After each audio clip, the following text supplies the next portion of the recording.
बीवी अगर सोई हो तो उसे नींद से जगाना दुरुस्त नहीं। हदीस में आता है कि बीवी अगर सोई हो तो उसे बिलावजह नींद से जगाना सुन्नत के खिलाफ है।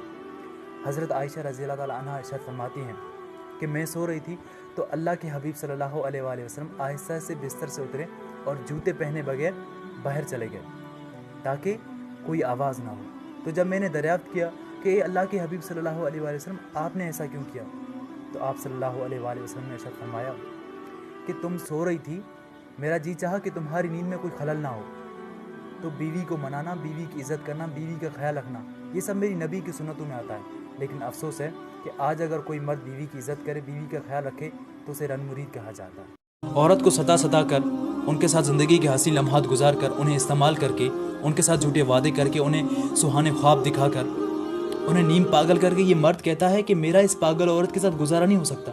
ये वही मर्द है ना जो कहता था कि तुम्हारे बिना मैं मर जाऊंगा, तुम अगर छोड़ के चली गई तो मैं मर जाऊंगा, तुम्हारे बिना मेरा कोई भी नहीं है। तो आज कहाँ है वो मर्द? छोड़ के चला गया ना। इन मट्टी से बने हुए इंसानों से कभी वफ़ा नहीं मिला करती। वफ़ा मिलती है तो सिर्फ अल्लाह की ज़ात से, जहाँ न बेवफाई है, न शिकवा है, न गिला है, कुछ भी नहीं है।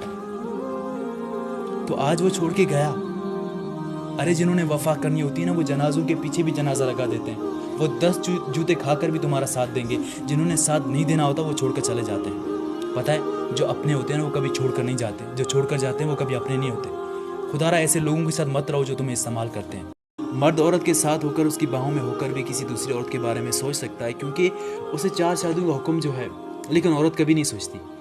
चाहे मर्द के पास हो या दूर हो, हमेशा अपने शौहर के बारे में ही सोचती रहती है। औरत की ज़िंदगी बड़ी मुख्तसर होती है यार, शौहर से शुरू होती है और बच्चों में ख़त्म हो जाती है। लोग कहते हैं कि मर्द अपनी तनख्वाह नहीं बताते और औरत अपनी उम्र नहीं बताती है। ऐसा क्यों?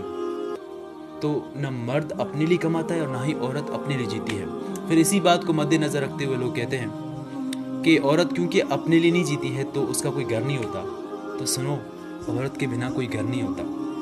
कुछ लोग हैं, कुछ मर्द हैं जो औरत से नफ़रत करते हैं, उन्हें बुरी लगती है। तो अगर तुम नफ़रत करते हो, तुम्हें बुरी लगती है ना, तो कभी अपनी माँ को देखो, समझ आएगा कि औरतें कितनी अच्छी होती हैं। और वो औरतें जो मर्दों से नफ़रत करती हैं, उन्हें पसंद नहीं करती हैं, तो कभी अपने बाप को देखो, तुम्हें समझ आएगा कि मर्द कितने अच्छे होते हैं।